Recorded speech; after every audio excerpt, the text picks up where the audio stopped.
guys, naghahanap ba kayo ng panibagong recipe ng salad?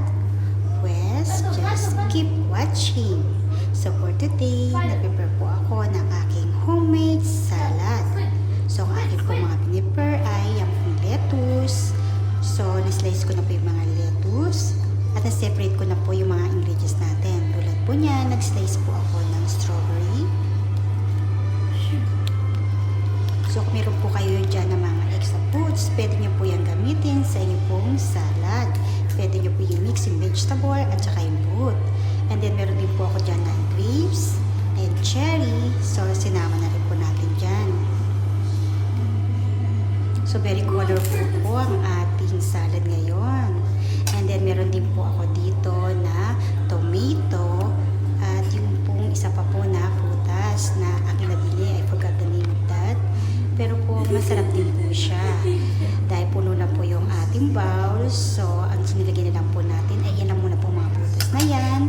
At sa next time po ay panibagong salad naman po yung ating gagawin.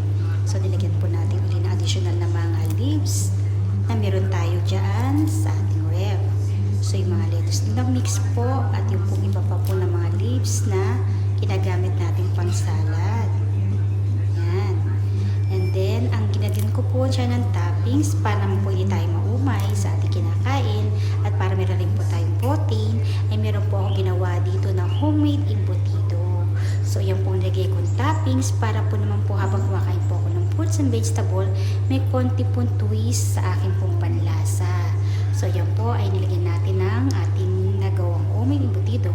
Pwede rin nyo po lagyan po ng iba po mga steam na hipon, pwede rin po yung mga pork na lechon, kung ano gusto nyo, depende po sa inyo. Iba naman po kung talagang healthy, totally salad lang po.